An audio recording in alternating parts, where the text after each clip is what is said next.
ఇండస్ట్రీలో తీవ్ర విషాదం చోటు చేసుకుంది. తెలుగు తొలి నేపథ్య గాయనిగా పాతతరం నటిగా ప్రసిద్ధి చెందిన రావు బాలసరస్వతీదేవి కన్నుమూశారు. ఆమె వయసు 97 ఏళ్లు.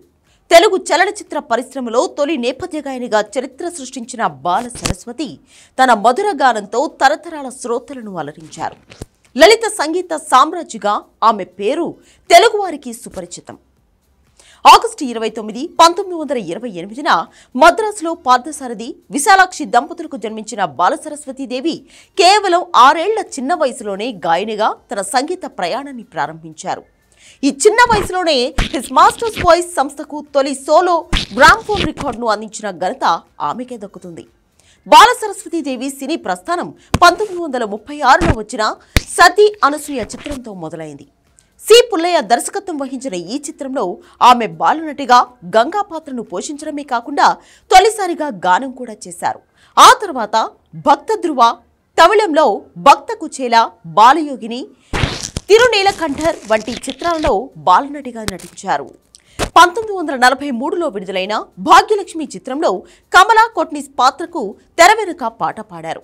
తిన్న మీద సిన్నోడా అనే ఈ గీతం తెలుగు సినిమా చరిత్రలో తొలిసారిగా రికార్డ్ చేయబడిన నేపథ్య గానంగా నిలిచి ఆమెకు తొలి నేపథ్య గాయనిగా ప్రత్యేక స్థానాన్ని కల్పించింది. గాయనిగా రావు బాలసరస్వతీదేవి ఖ్యాతి అపారం. ఆకాశవాణిలో తొలి లలిత సంగీత గాయనిగా ఆమె స్వరం తెలుగు శ్రోతలకు చాలా సుపరిచితం. తెలుగు, తమిళం, కన్నడ, హిందీ వంటి భాషల్లో దాదాపు 2000కు పైగా పాటలు ఆలపించారు. ఆమె మధుర గానం కాలంతో సంబంధం లేకుండా ఇప్పటికీ సంగీత ప్రియులను అలరిస్తూనే ఉంది.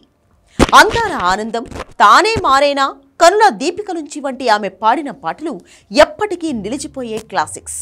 జి. రామనాథన్, ఘంటసాల, ఎస్. దక్షిణామూర్తి వంటి అనేక దిగ్గజ సంగీత దర్శకులతో ఆమె పనిచేశారు.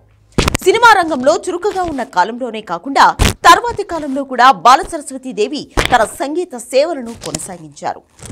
తెలుగు సినీ సంగీతానికి ఆమె చేసిన సేవలు, ఆమె కృషి ఎనలేనిది. పాటల ఎంపికలో ఆమె చూపిన విచక్షణ, పాటల్లోని భావాన్ని పలికించడంలో ఆమె ప్రదర్శించిన ప్రతిభ మిగిలిన వాళ్లలో ఆమెను ప్రత్యేకంగా నిలబెట్టాయి.